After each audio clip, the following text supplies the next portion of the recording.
unfortunate, regretful and embarrassing. And they say the matter will be referred to the party's integrity committee.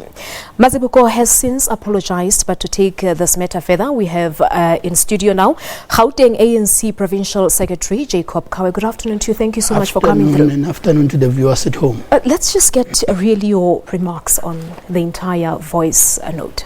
It was quite an embarrassing moment. I could not believe that this is a senior leader of the movement. And immediately we called her this morning just to understand the utterances and the circumstances under which such utterances were made. And having engaged with her, we came to a conclusion that she knows that the utterances that suggest anything about discrimination of white, utterances about the employment of white people and Indian people is like a favor. And she knows that this is wrong, and she immediately accepted. And we've asked her to forward an open public apology on such utterances, and we will further take the matter before the committee that looks at the integrity of the organization, the renewal of the organization, the moral standing of the organization. But the question is, Khawe, didn't she really know? She should have known better as a senior member of the ANC that such utterances are not allowed. That's why we wanted an apology. We share that sentiment, that such views cannot be explained. And therefore, we didn't want whether you knew or you didn't know. We just said this was not. Because we've heard her spokesperson earlier telling the SABC that she did not literally mean what she said. And it raises questions because that's exactly what she said. No, I've read an apology and we said we don't want an excuse. So an apology is, I sincerely apologize for having said that. So there's no excuse whether you meant it or you didn't mean it. It's not supposed to be said. But are you worried as the ANC? This is one of your senior members within the party. We're heading to the elections now. Are you worried that the ANC's reputation is once again at stake here? I think that South Africans and the people of Gauteng know our stand on issues of discrimination. But if you have members uttering such comments, and that's why we're shocked and disappointed, and we are not here to defend a member. We're here to extend an apology to the communities of white communities, Indian communities, and everybody would listen to such an embarrassing statement. And there have always been concerns really that the ANC, more so towards the elections, use state resources to campaign. The MEC was heard on the clip saying that we want to use it to campaign and win elections. In 2014, we made commitments about transforming sports.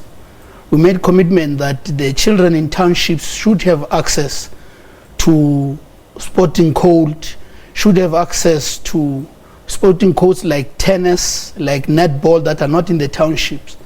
And as the ANC, we said to the people of Gauteng, vote for us because we're going to build these structures. And then we have a department that is given budget and a mandate to do so. So whether it's election time or it's not election time, we have to account on what we said you will do. So because it's election time, we're accounting to the people of Gauteng that we promised access. But saying that facilities should be constructed so that they could be used for electioneering, this is using state resources for the political party. It's the utterance that is wrong. The intention is right. We've got to account on what we voted for. We voted for building sports facilities in the townships, and we've got to go back now during elections and explain where are those facilities.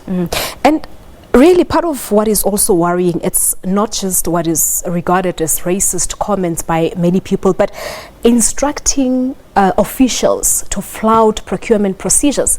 It is worrying. Not just worrying, but it is illegal as well. The MEC in the clip says, do whatever it takes. I don't care. That is what she uses. Now, it's a political directive. It is upon the official to prove that such instruction is illegal. In a normal government structure, one of the officials in the clip is explaining to the MEC that what you're telling us to do is not within the legal perspective of things. Yes, that's the function of the officials. Yeah, but she's not taking it. No, she said do whatever you can. And then the official comes in to explain that, but MEC, that is not able, that cannot happen. That is where she says, I don't care, do it, do whatever it takes. Look, we don't necessarily agree with the tone. We agree with the leadership that says, don't tell me that it can't be done. Tell me how best it must be done, because we've made a commitment that it must be done. But the utterance of I don't care and you can resign, it's a bit unfortunate. So the ANC, of course, has referred this matter to the Provincial Integrity Committee. One could say that this is the very same committee that had made recommendations on Qedani Mahlangu and Brian Hlongwa that their membership ships be ceased, and the PEC refused. So how should the South Africans and the citizens have trust on this PIC if the PEC itself does not believe in its recommendations? We will share a full report of the PIC, the Integrity Committee. All what we said is that don't make rulings on a matter that is not yours. And they've made a ruling that our view is that these comrades must cease to be PEC members. And we've implemented exactly the recommendations of the Integrity Committee. By the way, Palisa, you would know that we have the most functional PIC in Gauteng, and there's no way at any point that we've taken a decision against the recommendations of the Integrity Committee. So the MEC has offered her apology, but what are you expecting? Because we've seen officials, of course, taking to social media saying this is basically what government officials have to go through on a daily basis from their political principles. Some saying that the MEC has to go. There is a due process that must make a determination. So we don't want to jump the gun. We don't want to treat people unfairly. You don't correct the wrong by performing another wrong. So we want the Integrity Committee to sit with her, interview her, and then make recommendations to the PEC as to what needs to be done. But we want to invite all officials in the provincial government, those who are abused daily and who think that these matters are not known, to come before us and tell us as to what's happening in the department. Because clearly we didn't know this thing, we don't know their relationship, but you can see by the fact that senior managers can record you as their chief, it means there could be something of their relationship. All right, we've also heard that there is now an investigation by the state, of course, the state agency, the security state agency, to look into who actually leaked this recording, as the meeting was considered to be a very confidential one. We're not involved in any investigation. We're actually inviting more people to come and tell us on any other issues of abuse and discrimination. Yeah, but my question is, what do you say about that? I mean, you talk about, you say that officials should come out if they are being abused by their political principles. Yes. So what I'm saying to you is that with this particular case, we understand that the state security is busy investigating as to who actually leaked this recording. We don't know it. Your take on that, if that's the case? I would focus on the real matter now. The real matter is a political issue. It's whether do we discriminate against white and Indian officials in government. And our stand is that that should not be allowed and that should not happen. Yeah, so what are you going to do going forward? Because part of what she said on the video is that that is why many departments here in the province do not hire white and Indian people. That's a general statement. Yeah, but unfortunately it's not factual. We do have whites, we do have Indians in senior management positions in Gauteng, and it's known. We do have an Indian CEO of a board in the province.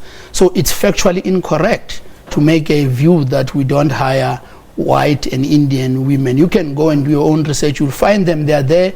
They're performing well. We don't care about their color. We care about their performance. Yeah.